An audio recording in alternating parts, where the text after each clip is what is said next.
Picture this. You've just fought the battle of your life. You've won. Your enemy lies dead in their thousands. Your men are exhausted, wounded, bleeding. And then, just as you're catching your breath, a messenger arrives with the worst possible news. Another invasion force has landed. You've got to do it all over again. Sounds like a nightmare, doesn't it? Well, for one English king in 1066, this wasn't a nightmare. It was reality. And what happened next would change the course of history forever. The year 1066 wasn't just another year in medieval England. It was the year everything changed. It was the year when two of the most fearsome warrior cultures in European history, the Vikings and the Anglo-Saxons, would clash in a battle so brutal, so decisive that it would mark the end of an entire era. This is the story of Stamford Bridge, a battle most people have never heard of, yet one that stands as one of the most remarkable military achievements in English history. Trust me, by the end of this, you'll understand why this forgotten battle deserves to be remembered. Let's set the scene.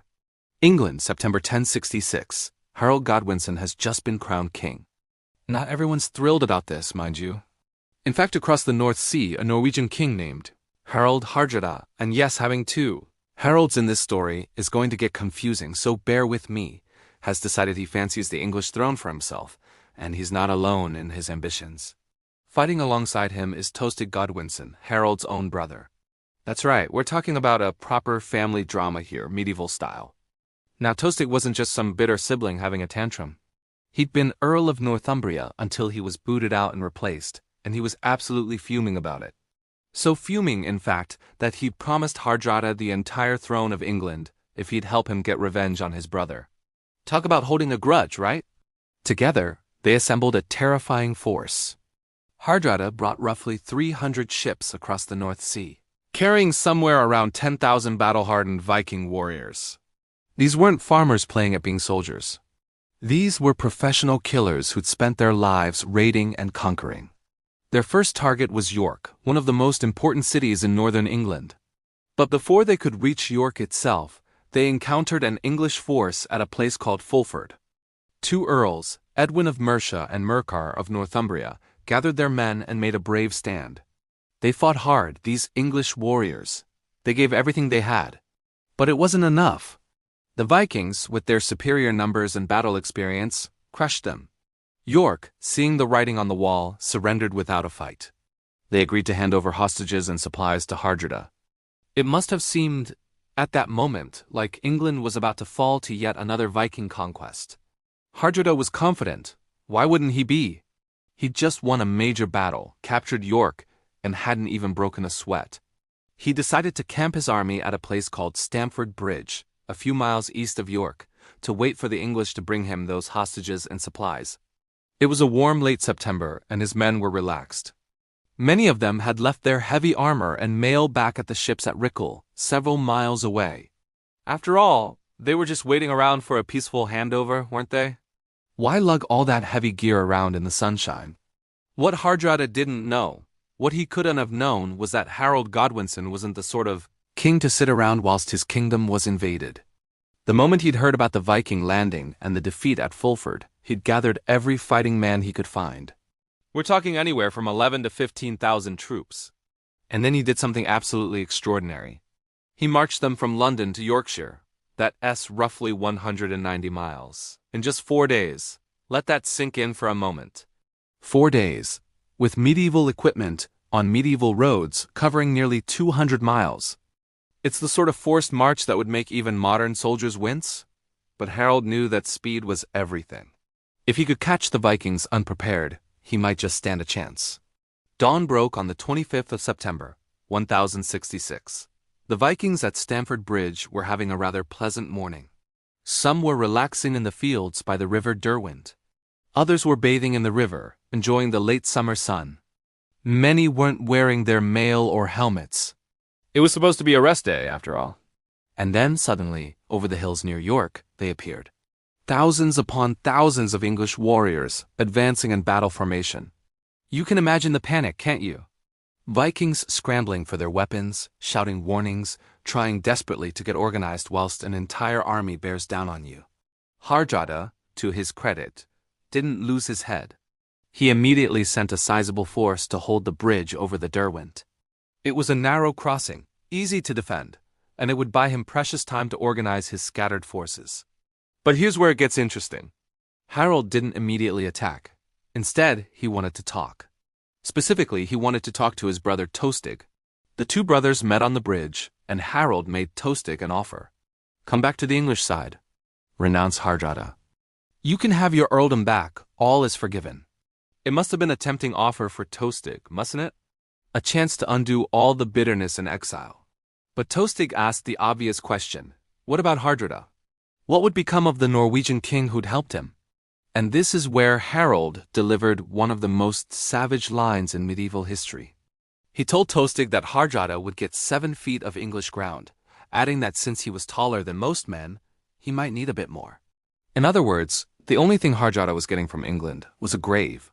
That's medieval trash talk at its finest, isn't it? Needless to say, negotiations broke down rather quickly after that. The battle began in earnest. English troops surged toward the bridge, trying to overwhelm the Viking defenders. And those defenders? They fought like absolute demons. Heavily outnumbered, they held that bridge, cutting down English soldiers with massive Viking axes. These weren't ordinary axes, by the way. We're talking about weapons that could cleave through a man in a single stroke, armor and all. The English were taking serious casualties, but sheer numbers eventually began to tell. One by one, the Viking defenders fell, until only a handful remained. And then something happened that passed into legend.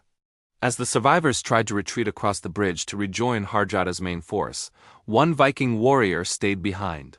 Just one man. He planted himself on that narrow wooden bridge, alone against an entire army. The English couldn't believe what they were seeing. They sent a few men forward to deal with him. He killed them. They sent more. He killed them too. Reports say this lone berserker, because what else could he have been, held off the entire English army by himself, cutting down around 40 men with his axe. The English housecarls, the elite warriors of Harold's army, actually stopped to admire his skill. They offered him mercy, offered to let him leave the bridge with honor. He refused. He wasn't going anywhere. So they got creative. An English soldier crept underneath the bridge, wading through the river, and thrust a spear up through the wooden planks. The spear caught the Viking warrior in the groin, and he finally fell. It was a brutal end to an extraordinary stand. That unnamed Viking warrior had bought Hardrada precious minutes to organize his forces, and he'd paid for it with his life. With the bridge finally clear, Harold's army poured across in force. Hardrada had managed to rally his men into a defensive formation on a low rise beyond the river. They formed up in a hexagonal shield wall, defended on all sides. The black raven banner of Hardrada, called the Landwaster, flew above the king's head. Tostig urged his ally to retreat to Rickel, where they'd left 3,000 more warriors under Hardrada's son-in-law, Eystein Or. But Hardrada, stubborn as ever, refused. Whether it was pride, tactical thinking, or sheer bloody-mindedness, we'll never know for certain. The most likely explanation is that Hardrada intended to pin the English forces in place whilst Eystein marched north to hit them from behind. It wasn't a terrible plan, actually. If the reinforcements arrived quickly enough, the English would find themselves trapped between two Viking forces. But it was a massive gamble, and it required everything to go perfectly. Spoiler alert, it didn't. The English army spread out, surrounding the Viking position from all sides. And then they charged. Picture it. Thousands of warriors, housecarls in their mail armor, crashing into the Viking shield wall like a tidal wave. The fighting was absolutely savage. Men hacked at each other with swords, axes, and spears. Bodies piled up, blood soaked into the earth. This wasn't the sanitized combat you see in films. This was brutal, exhausting, terrifying work, and it went on for hours. The Vikings had a serious problem, though. Remember how they'd left most of their armor back at the ships? That decision was coming back to haunt them now. Fighting without mail against armored opponents meant they were taking more casualties, getting wounded more easily. And they were completely surrounded with nowhere to run. Their only hope was that reinforcements would arrive in time. Harold, meanwhile, could rotate fresh troops into the battle, keeping constant pressure on the exhausted Vikings. It was a grinding, brutal war of attrition, and the Vikings were losing. And then disaster struck. An English arrow found its mark, striking Harald Hardrada in the throat. The great Norwegian king, the hard ruler, one of the most feared warriors in Europe, fell dead on the field. His death could have ended the battle right there. Harold Godwinson disengaged his forces and offered the survivors one last chance to surrender. He made the offer specifically to his brother Tostig, who'd taken command after Hardrada's death. "Come home," the offer said. "Lay down your weapons. This can be over." But Tostig refused. He picked up Hardrada's fallen banner and reformed the Viking lines. He'd made his choice, and he'd see it through to the bitter end. The battle resumed, even more ferocious than before. The Vikings, knowing they were fighting for their lives with no hope of quarter, fought with desperate fury. But they were simply overwhelmed. Almost the entire Viking army was slaughtered. Only a few managed to slip away in the chaos and escape the massacre. Just as the last Vikings were falling, Eystein Or finally arrived with the 3,000 reinforcements from Rickel. They'd run roughly 25 kilometers in full armor, desperate to reach their king in time, but they were too late. They crested a hill to see the entire English army turning to face them, and the ground littered with Viking dead. They must have known in that instant that Hardrada was gone, that the battle was lost. But they were committed now. They charged into the exhausted English ranks, and a fresh round of slaughter began. The reinforcements from Rickel put up a fight, but they were already exhausted from their desperate run, and they were hopelessly outnumbered. By sunset, it was over. The Viking army had been annihilated. Of the 300 ships that had carried them from Norway, the survivors needed only 24 to return home. It was a catastrophic defeat, the kind that ends eras. The age of Viking conquest in England was finished. Harold Godwinson had achieved something remarkable. Against the odds, he'd defeated one of the most formidable Viking armies ever assembled. England was safe. His men tended to the wounded and began burying the dead. Victory must have tasted sweet. But then a messenger arrived from the south with devastating news.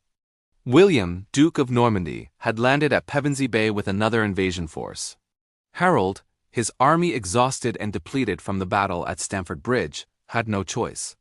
He turned his forces south and marched to meet this new threat. 3 weeks later, on a field near Hastings, Harold Godwinson would fight his last battle. This time exhaustion and circumstance would catch up with him. He would fall, and with him, Anglo-Saxon England would fall too. William the Conqueror would take the throne, and everything would change. But that's another story for another day. The Battle of Stamford Bridge represents something extraordinary. It's a tale of forced marches and tactical brilliance, of brotherhood betrayed and stubborn courage, of a lone warrior holding a bridge against impossible odds. It's the story of the last great Viking attempt to conquer England, and of the king who stopped them. Yet it's often forgotten, overshadowed by what came after at Hastings. But make no mistake, Stamford Bridge deserves to be remembered. It was the day 2 armies died, the day an era ended, the day a king achieved the impossible only to face an even greater challenge. So there you have it. One of the most remarkable battles in English history, told in all its brutal, glorious detail. If this story got your blood pumping, do me a favor and smash that like button. Subscribe if you want more forgotten tales from history that deserve to be remembered. And drop a comment below. What other battles or historical events should I cover next? Trust me, there's plenty more where this came from. Until next time, keep questioning, keep learning, and never forget that history is always more interesting than you think.